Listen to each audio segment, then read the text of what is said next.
Hi everyone, welcome back to Sashay Away with Barry. I haven't done these introductions in a while because we've been doing the videos via Zoom, and I just kind of start talking with people, but I'm here by myself, so I have time to welcome you and thank you for watching. I am here again by myself in my Bianca Del Rio tank top because it is sweltering here in New York City, and I'm sitting here under this fantastic ring light that is just radiating heat onto me. So that's why I'm sitting here like this. But I'm here, I'm going to talk to you about Canada's Drag Race, Season 1, Episode 2, the Her-itage episode. I don't really know what the full name of it is, but that's what I am calling it.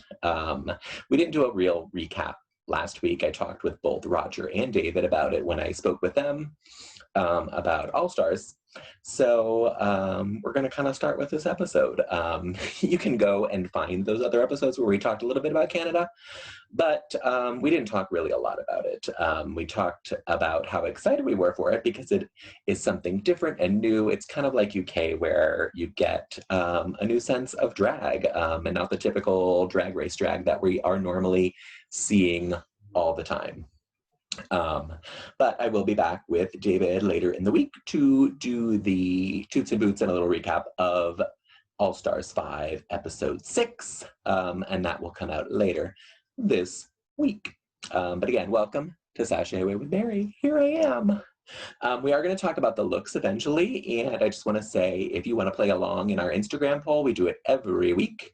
I'm actually trying to get them up the night the episode airs, so these would go up on Thursday night. It might not be till Friday morning, but I'm getting them as soon as I can. You can follow me on Instagram at Sashay Away with Barry. That's SASHAY, Sashay Away, AWAY with Barry, WITHBARRY. That is my Instagram. And again, I post these and we toot and boot all the looks, and then we go over them, which I will be doing when we get to the runway. The first week we lost, who did we lose? Juicebox. I didn't think Juicebox should have went home. I thought she actually won the lip sync. It's my own personal opinion, but everyone seems to really like Lemon, and I'm not mad that she's still there.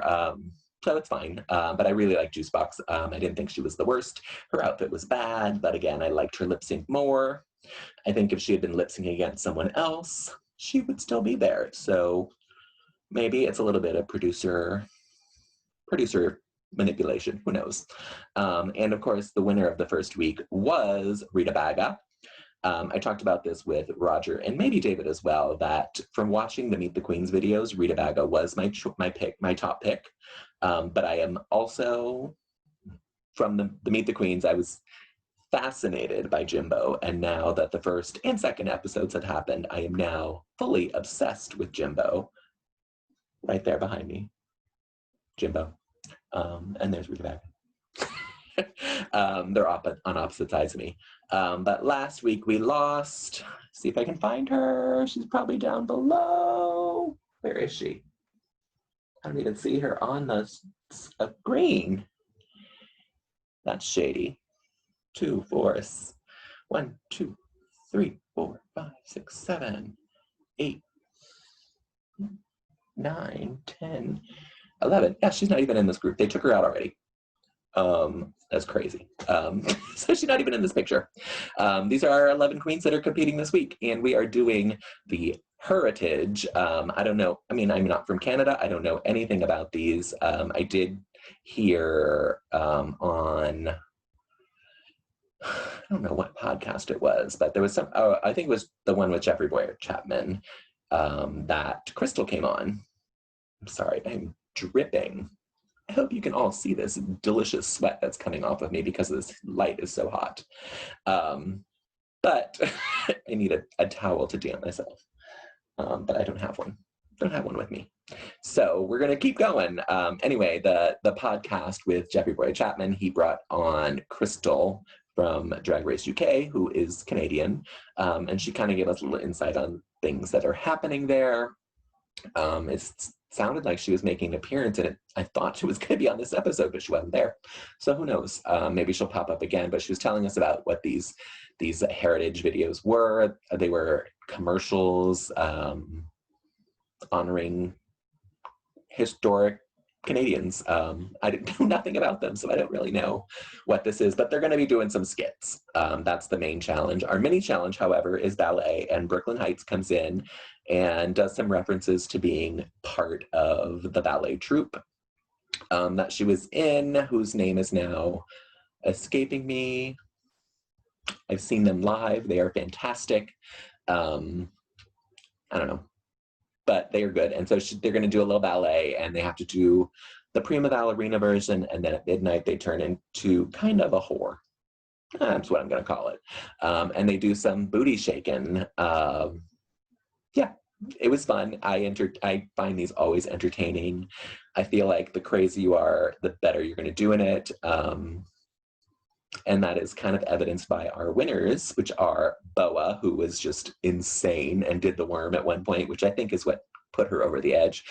She also did a cartwheel where she landed on her, I don't know if it was her knees, and then just like rolled over because it was a bad cartwheel. And our other winner is Anastasia Anakwe, who was the very first one that went, that we saw. And she slapped all the bitches during her little breakdown, which was fun. I thought a lot of these were fun. They're really cute. I like seeing the queens that can't dance and that's just throw it out there anyway. I like seeing them put on quick drag, which is always really fun for me. I think they had 20 minutes to do it, and they had to get into a ballet look, which was really just a bodysuit and tutus for most of them. I think Scarlet Bobo put the tutu around her neck, which I thought was really fun. So I liked it. Anyway, they're going to pick teams, and they are going to pick teams to be on in these commercials, and they're going to be overacting, of course. Boa picks first, and I'm going to try to get through her team.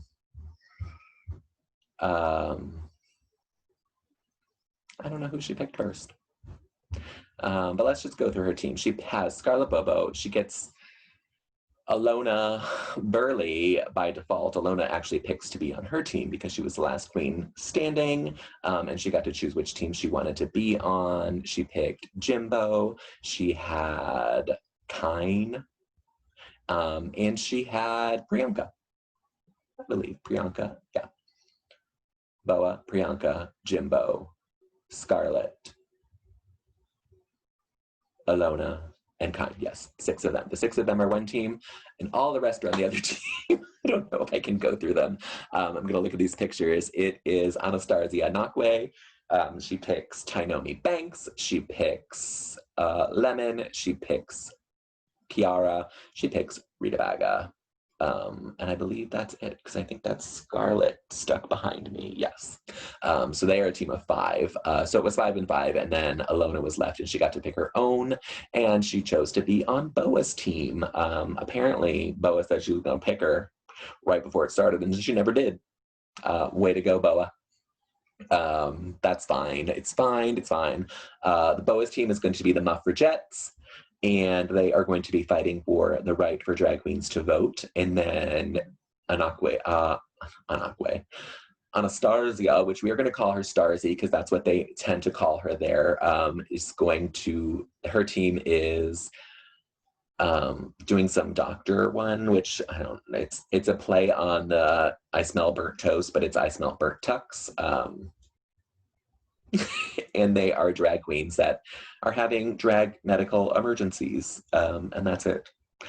There was a lot of bad acting in the rehearsals, especially, and Boa was a mess. She went into this a mess. She kind of blamed it on her ADHD, which to me, that's not an excuse. There's medication for that. You can take medication for it. I think she just wasn't prepared, and it showed. I am not by any means downplaying ADHD at all as well. I don't have it. I don't know much about it. I have friends that have it. It can be treated with medication, or it can be treated on its own. So I don't know, but I don't think it should have faltered her from learning her lines and coming in prepared ready to do whatever she needed to do. that was during the rehearsals. What the production that we actually saw was mildly entertaining. I enjoyed myself. I think Priyanka was the breakout star of this group, followed by Jimbo, who gave a very understated performance, but still made me laugh as the judge, who was the secret drag queen. Yeah, the rest of them were fine. Alona and Scarlet were a lesbian song group. I think that was Vegan and Tara, a play on Tegan and Sarah. They didn't have much to do in the whole thing, so they were kind of lost in the fray. Tyne was in there and was kind of also non-existent. But she and Boa were by far the worst of the group. Our other group, I thought was a little more entertaining, personally. But I didn't agree with who they thought was fantastic in it. They liked Kiara because she did everything right. It was really good. She was funny. Couldn't do death drops anymore, and so she went to get fixed. Starzy played the doctor, which was kind of a throwaway role. There wasn't much to that. Rita Bagga played this lesbian nurse, and I think she and Kiara stole the whole scene from everyone else.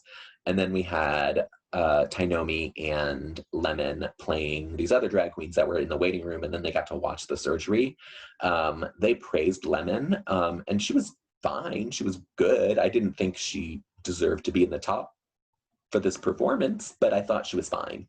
I really preferred Rita Bagga over her. That's my own personal thing. And Tyne Banks was terrible. She was terrible in the rehearsal, and it showed in the performance that they got on tape. It was really, really bad. But they were fine for the most part. Some of the humor I don't get because I don't get it, but they threw in as many Drag Race references as they possibly could, even mentioning Trixie Mattel. They threw in Skinny Legend. They threw in all the orques and tongue pops that you could want. So they threw in everything they could for that. So they were fine. And I wouldn't need to watch them again, I don't think. But they were fine. But let's move it to the runway, because I love this run. Well, we had a guest judge, and I did not write his name down, but he was adorable and super excited to be there. He's from a Canadian show that I don't know. I believe he's from Montreal as well. I wish I wrote his name down. I want to say it's Jade something. I don't know. He had pink hair. He was pint size and adorable, and was living his life for the fact that he was there, even trying to impersonate RuPaul. He was not the best at reading a prompter, however. It was very staccato and a little not great. Apparently, they learn their lines in Canada and don't read from prompters on their television shows, which I think is a great thing. But he was so excited to be there, I didn't care. He was really, really good, a fun judge.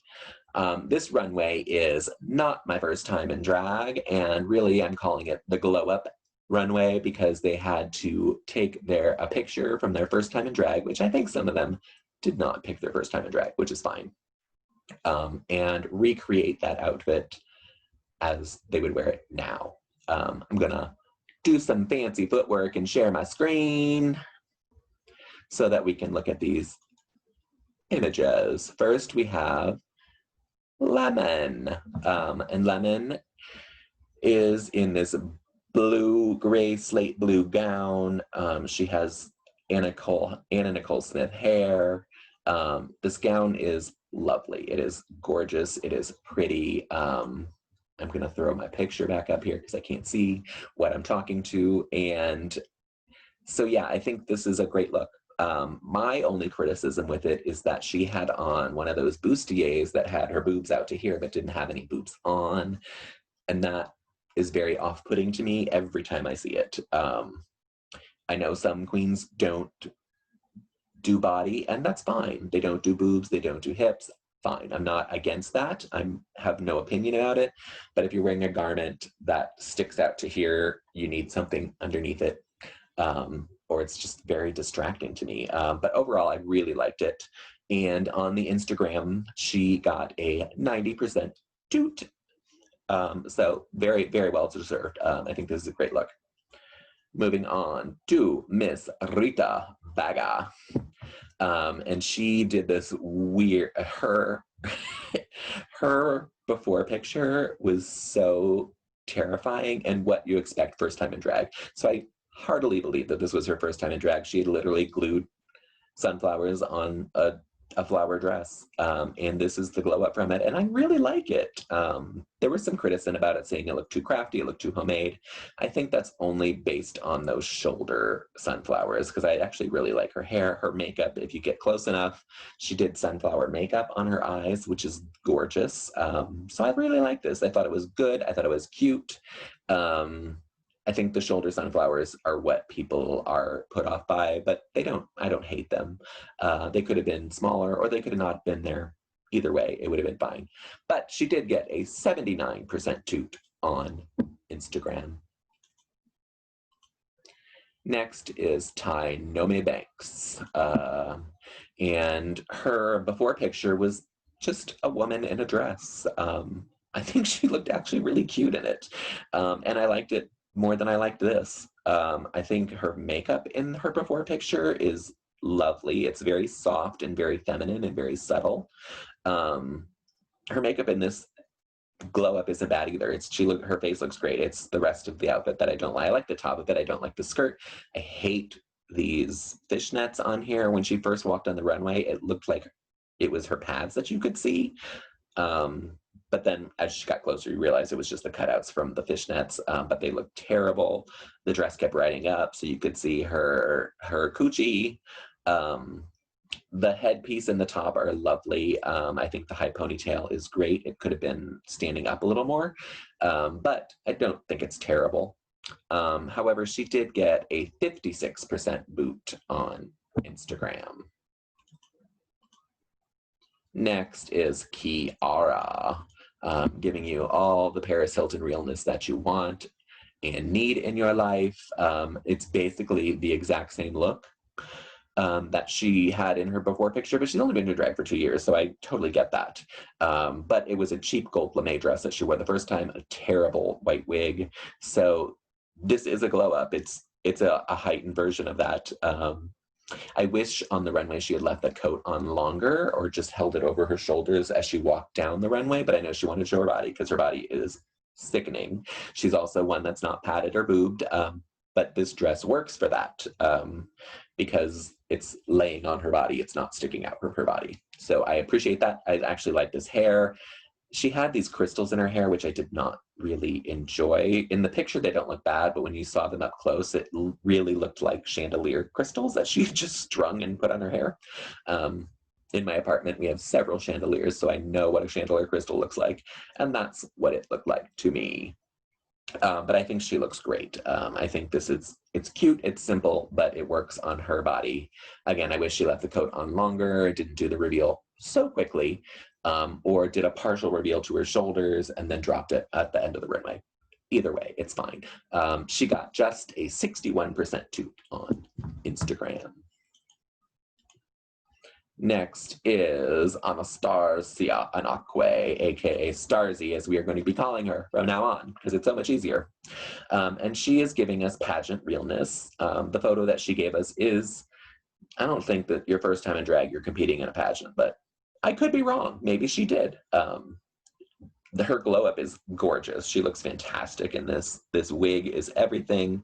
The dress is simple but pageant. The jewels are a bit big for me, but they are pageant jewels, so I give that a pass.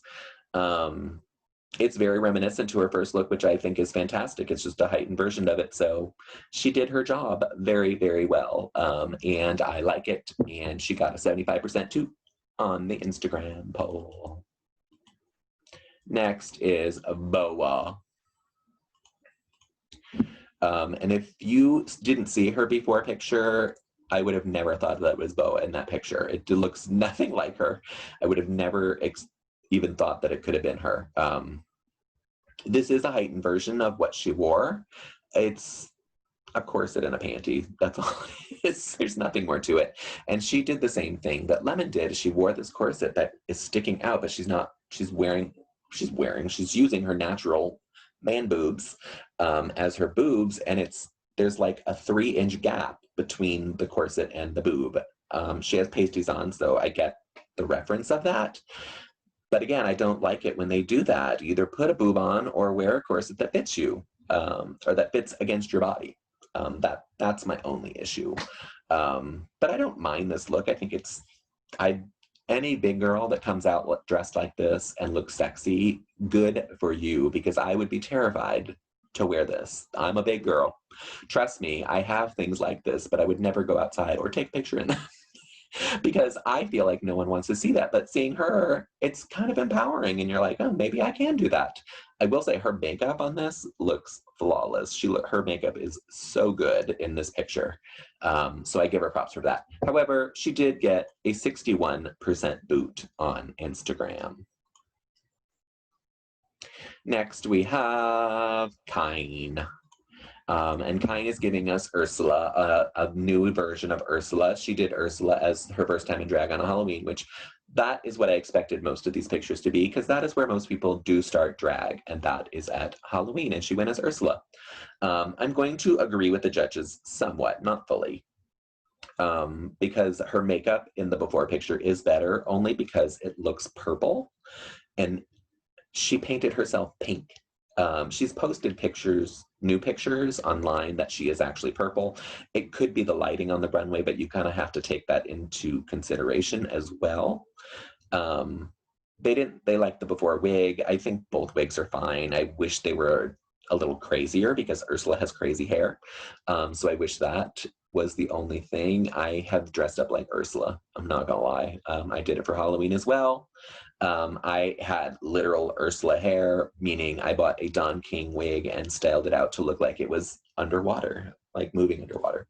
The leather jacket and panty, I actually don't mind them as this, but I wish she had some reference to tentacles. It doesn't have to be real tentacles. I didn't use real tentacles on mine. I had, again, I had a gown that it was kind of like a black sheer gown that I had put the tentacles on the outside of, so it was a gown that had tentacles over it. They were sewn in. They weren't real tentacles, but they were visually tentacles. So I wish she had some sort of visual reference to that, whether it was just like little patches of fringe even. So I don't know. I don't hate it, but it just could have been a lot more. It could have been a lot better. And everyone has done Ursula, which is always, you know, a thing. And someone is always going to do it better than you. That's all there is to it. She did get an 81% boot on the Instagram poll. This outfit was not liked on Instagram at all. Next we have Priyanka. I forgot her name for a moment. I don't know why, because it's right here in front of me. I have it on my phone. This is Priyanka, and her before picture, she did like a reference, she said, to Stevie Nicks, and it was kind of a prairie skirt, like a hoop skirt with some black netting, an ugly, ugly blonde wig. It's what you think first time drag is. And this is the glow up. She doesn't look like Stevie Nicks here, but I don't think she's trying to. She was just trying to reference the black dress with the white. I like the little white peekaboo in this skirt. This skirt, I'm not sure. Did she say it was latex? I think she did. She could barely walk in it, which I always think is fantastic on the runway. It took her forever to get down. I love the hat. I love the hair. I love her makeup. I think she looks fantastic in this dress. My favorite of the night. And it also got a 92% boot. I'm sorry, 92% toot on Instagram, because she looks damn good. Next is Scarlet Bobo. I'm going to start out by saying I own this wig. I said this before when Mayhem walked into the All-Stars workroom. Mayhem's wig is not my wig. I went back and looked at it. This is my wig. I got it from wish.com. I'm sure she did as well. It was $12.99. But it doesn't look like a $12.99 wig. I wore it the first time I wore it. People were like, oh my God, you need to wear that wig much more often. It's a good wig. And I think Scarlet Bobo looks fantastic in this outfit. Her before pictures, she said it was when she was 16. She's wearing a little two-piece dress, terrible wig. I'm looking at it now, it's terrible. Her makeup is the makeup that I kind of did the first time I did drag and realized, oh my God, if I do makeup like this, I look like my mother.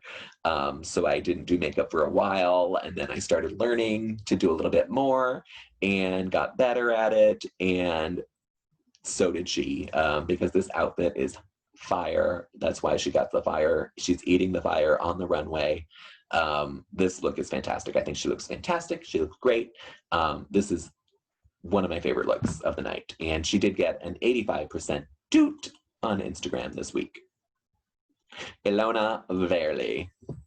I don't know if it's Verley Burley. I like her. I thought I wasn't going to like her at all, honestly, and she intrigues me. I like weird drag, though, and she's a weirdo. I love that she is a indigenous person, and that she belongs to the theory of two spirits, which is the male and female. It's kind of like non-binary, but the indigenous people have their own version of that, which is two-spirit. I think that's fantastic. I love that we're getting to see that on here. I hope we get to learn more about it. And that's all I'm going to say about that. This look, it is a glow up from her original look. Her original look, her makeup is so bad. Again, it's like my mom's makeup that I did on myself. It's a little shake and go wig, but her outfit is black with lips and eyes all over it. So this is definitely a glow up from it. I think it's cute. It's kind of punk rock. It's like a rock star, a little androgynistic. She looks like a goth girl going out to the club, and I don't mind that. So I think it's fine. It's not blowing my mind, but it's good. And the Instagram people agreed because they gave her a 59% toot this week. So way to go, Ilona. Finally, we have Jimbo. God bless Jimbo. Her first time in drag, she was a zombie cheerleader, I think she said. And she was. I'm looking at this picture. It's terrible. But it's also kind of that horror drag that's what it looks like.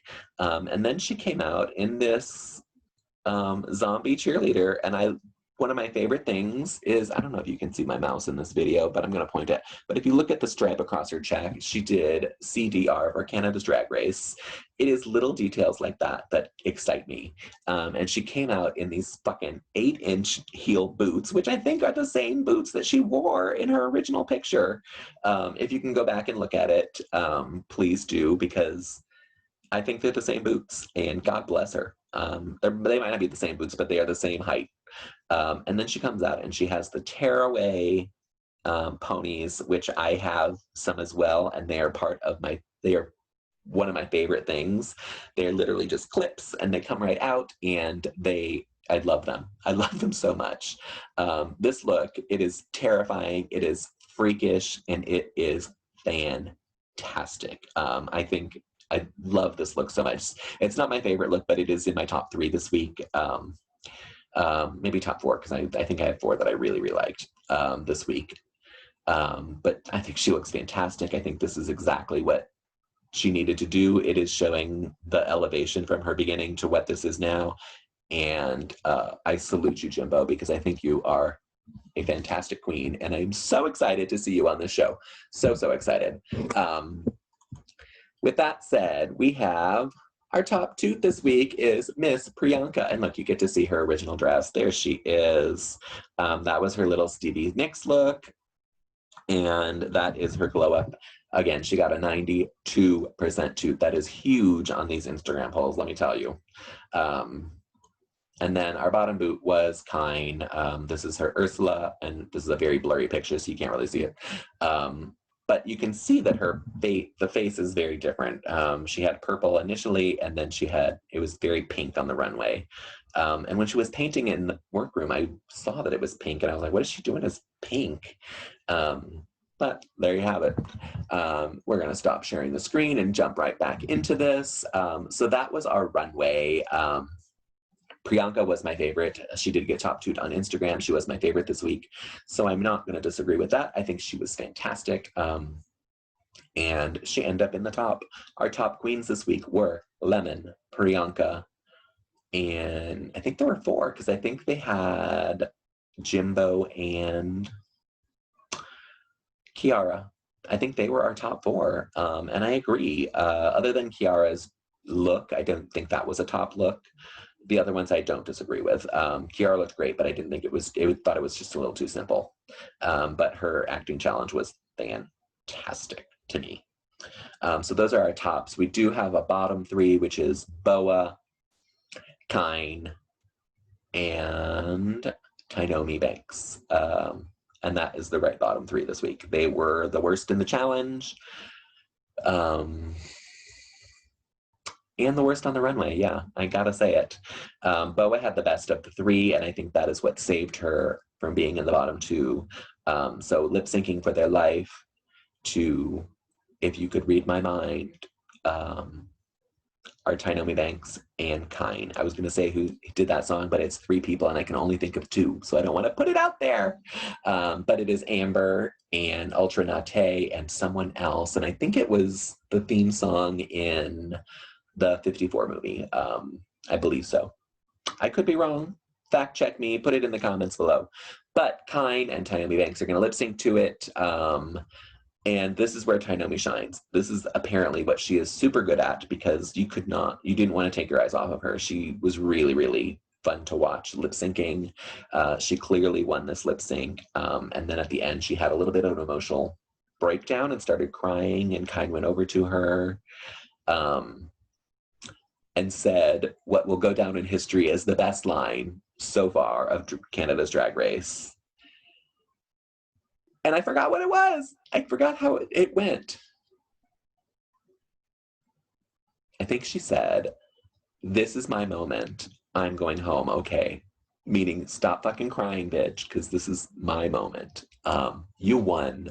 You get to stay. I'm leaving. It was true, but I could not believe that she said it. It was so iconic, and that will put her in part of the Drag Race Hall of Fame. People aren't really talking about it. I think she posted it online today because they put the words on the screen when she was doing it, because she was whispering it so not everyone could hear her. So they put the words up, and she posted on her Instagram. And I think it's funny. I think it's iconic. It was one of the funniest things I've ever heard a queen say when comforting a queen who's having a little bit of a breakdown. But it wasn't enough to save her. Tyne Banks is safe, and Tyne is sashaying away. That is the end of our episode. We are getting a singing challenge next week. It is groups again. They're doing girl groups. These are either fantastic or terrible, so I don't know what we're gonna get. Maybe we'll get a little bit of both. They also have to dance, which I think is going to be a challenge for a number of them. I don't know that Canadians are known for dancing, but we shall see. We'll see what happens. I am so happy with Canada Drag Race. I enjoy myself when I watch it. It makes me excited. I love seeing drag from other countries. I'm one that is a huge fan of Drag Race Thailand. If you haven't watched that, it is on the World of Wonder app. If you have that, I don't know where else you can watch it, honestly. And you can watch it with subtitles. I don't think you can watch it with subtitles on your television. I couldn't when I was trying to airplay it on my television. It wouldn't let me do it that way. But it let me watch it on my iPad with the subtitles. And season 1 and season 2 are both phenomenal. And of course, Drag Race UK, I haven't watched The Switch yet, which is the one in not Central America, in South America. I tried watching it, but they didn't have subtitles when I watched it, so I need to go back and see if I can get it. But the international ones, I honestly love more than the US ones, but I'm a Drag Race fan. I'm a drag fan in general, so I will watch any drag you put in front of me. I watch Dragula as well, because I'll watch anything. I did not watch the one in the wilderness, Camp Wanakiki. I tried to watch it. I couldn't get into it. change my mind, convince me. That's all I have for today. I will be back with you, like I said, with David to toot and boot the looks of All Stars. We'll probably talk a little bit about the episode. Roger and I usually do the recaps, but I haven't heard from him this week, so I'm not sure we're not gonna do a full one because we were talking during the episode, and neither of us were happy with it. That's all I'll say about it in case you haven't watched it yet. But I was not happy. So David and I will talk about it when we do the Toots and Boots. If you want to follow along with our Toots and Boots every week, we do them for both franchises. We are doing them for All Stars, which is up right now. By the time you watch this, so it'll probably be over, so you'll miss this week. But we do Canada's Drag Race as well. Again, they come out usually the night the episode airs, right after the episode, if I can get them up. If not, the next morning. And that is at Sashay Away with Barry on Instagram. And you can follow me on Facebook as well. I have a Facebook page, which is called RuPaul's Drag Race - Sashay Away with Barry. I post all the crap that I find about Drag Race on there, try to keep people up to date. I have a website too that has all of this information as well, which is just sashayawaywithbarry.com. If you're listening to this on a podcast and not watching it, I do it on its video. You can watch the magic happen and you can see the runway that I'm talking about as well on my YouTube page, which is BHBrown13. That's BHBROWN13. And if you're watching this on video and feel like it's too much and you'd rather just listen to it, it's in podcast form on Sashay Away with Barry on all major podcast platforms like Apple Podcasts, Spotify, Google Play, Anchor. There's like 8 of 9 of them that publish it. I don't know what else the other ones are. I don't listen to them all. I'm sorry. But they're all there. So just wherever you listen to your podcast, just search Sashay Away with Barry and it should come up. That's all I have for you two. Thank you for watching. Please be safe out there today. This pandemic is not over. Put on a mask if you're going outside. Social distance at least 6 feet away from people. Just do your part for humanity. We're not getting a lot of direction from our leadership. So I'm saying it here. That's all I have to say. Please be safe. Please be careful. I love you. And if you like this, like the video, subscribe to my page, put some comments in. I reply to my condoms. I reply to condoms. I do reply to condoms as well, but I reply to comments as well as much as I can. I don't get that many, so it's easy for me to do. But put a comment in there. If I said something wrong, by all means comment and let me know, because I want to have correct information. That's one of my pet peeves in podcast listening to and YouTube, that people get things wrong and it frustrates me and I want to yell at them while I'm listening to it. But if I'm wrong, let me know. I will correct myself. I will shout you out with the correct thing that you're giving to me, and I will see you next time. I'll see you later this week if you listen to the other one about the US Drag Race. Thanks everyone. Bye.